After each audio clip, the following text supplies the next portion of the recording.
अस्सलाम वालेकुम।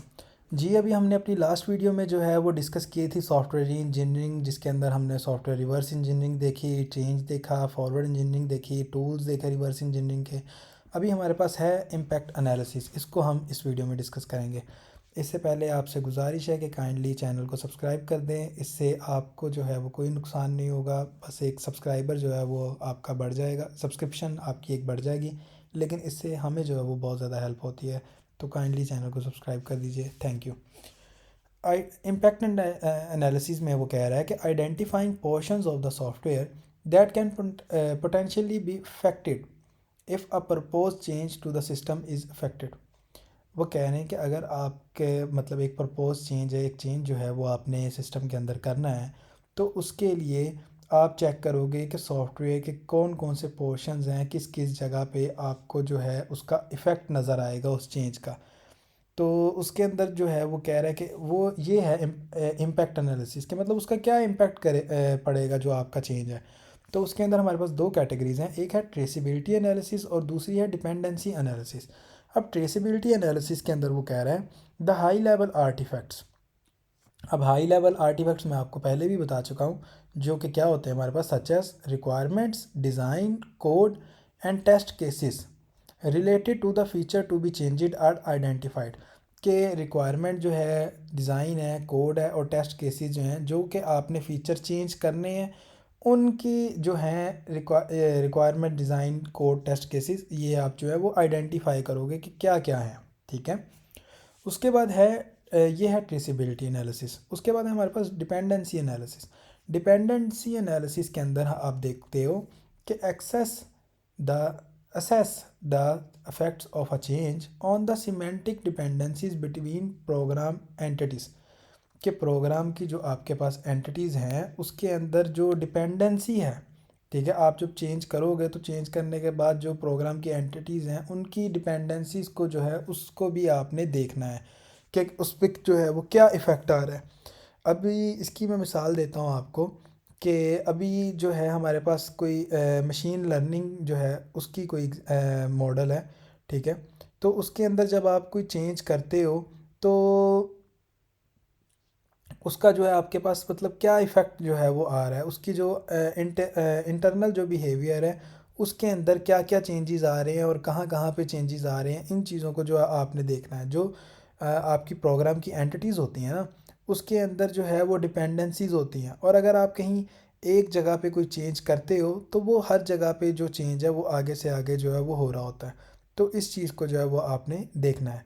अब इसके अंदर हमारे पास कॉल ग्राफ एनालिसिस भी आ जाता है और डिपेंडेंसी ग्राफ एनालिसिस भी आ जाता है, और ये हम जो है वो आगे डिस्कस करेंगे।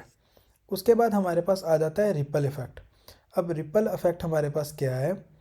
अब रिपल इफ़ेक्ट ये होता है कि जब आप पानी के अंदर, तालाब के अंदर जो है आप एक पत्थर फेंकते हो, तो आपको पता है कि उसके अंदर वेव्स बनती हैं, और वो जो है जो सेंटर जहाँ पे आपने वो पत्थर फेंका है वहाँ से बाकी सारी डायरेक्शंस के अंदर जो है वो मूव हो रही होती हैं। तो अभी रिपल इफ़ेक्ट जो है वो इसी तरीके का इफ़ेक्ट है। अभी ये है मतलब ये रिपल का जो है वर्ड जो है रिपल इफ़ेक्ट, ये वहाँ से आया। अभी tracing consequences in source code when the change is when the code is changed. वो कह रहा है कि जब आपने कोड, सोर्स कोड चेंज किया है तो उसके जो कॉन्सिक्वेंसेस होंगे उनको आपने ट्रेस करना है, ठीक है। और उसके बाद वो कह रहा है कि द अमाउंट ऑफ इंक्रीज और decrease of its complexity since the previous version. वो कह रहा है कि जो पुराना वर्जन जो है, ठीक है, आपके सिस्टम का, उसके बाद जब आपने चेंज किया तो चेंज करने के बाद उसके अंदर कॉम्प्लेक्सिटी जो है वो इंक्रीज़ हुई है या डिक्रीज़ हुई है, ये आपने देखना है। उसके बाद the level of complexity of individual parts of a system, के सिस्टम के इंडिविजुअल पार्ट पे मतलब किसी एक फंक्शन के जो है वो कॉम्प्लेक्सिटी जो है उसका क्या लेवल है to other parts of the system.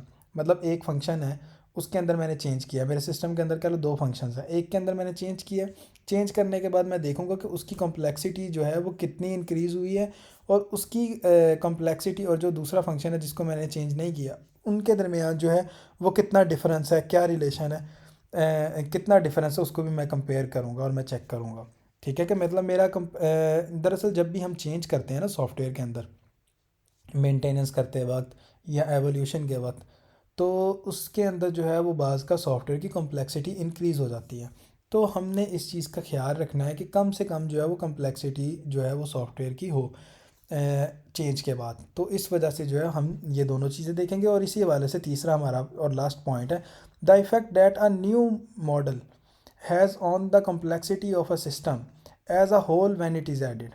कि वो कह रहा है कि जो आपने नया मॉड्यूल ऐड किया उसकी जो है वो कम्प्लेक्सिटी भी आपने जो है वो सिस्टम के अंदर वो भी चेक करनी है जब वो पूरा का पूरा जो है वो ऐड हो जाए सिस्टम के अंदर, ठीक है। उसके बाद है change propagation. Change propagation activities जो है वो इंश्योर करती हैं data change is made in one component is propagated properly through out the entire system. मतलब आपने कह लो कि एक फंक्शन है, वो फंक्शन जो है वो किसी और फंक्शन के अंदर से कुछ वेरिएबल्स ले रहा है, पैरामीटर्स कुछ उसको पास हो रहे हैं किसी और फंक्शन से, और वो पैरामीटर्स ले रहा है, ठीक है। और उसके बाद फिर वो जो आउटपुट दे रहा है वो एज अ पैरामीटर किसी थर्ड फंक्शन को जा रहे हैं। तो इस तरीके से आपके फंक्शन जो हैं वो एक दूसरे के साथ रिलेटेड होते हैं। अब अगर आपने किसी एक जो है फंक्शन के अंदर चेंज किया है तो आपने देखना है कि क्या बाकी सारे जो फंक्शंस हैं उनके अंदर भी वो मैं चेंज कर रहा हूँ और उस चेंज का बाकी सब में क्या इफ़ेक्ट आ रहा है, और जो इफ़ेक्ट आ रहा है क्या वो जो है वो मैं उसका ख्याल रख रहा हूँ, क्या मैं उसमें चेंज कर रहा हूँ। लेट्स सपोज कि आपके पास दो फंक्शन है, एक के अंदर जो एक के अंदर जो है वो आप जो काम कर रहे हो, कोई जो आपने चेंज किया है, कोई आपने एट्रीब्यूट का नेम चेंज किया है या किसी हवाले से भी आपने कोई चेंज किया है, उसको जो है वो आपने देखना है कि क्या वो सही तरीके से अगले फंक्शन में भी जा रहा है कि नहीं जा रहा। आई होप कि आपको ये चीज़ जो है वो समझ आ गई होगी। उसके बाद अब हमारे पास रिफैक्टरिंग है। रिफैक्टरिंग एक बहुत इंपॉर्टेंट और एक थोड़ा बड़ा टॉपिक है, तो ये हम नेक्स्ट वीडियो में डिस्कस करेंगे।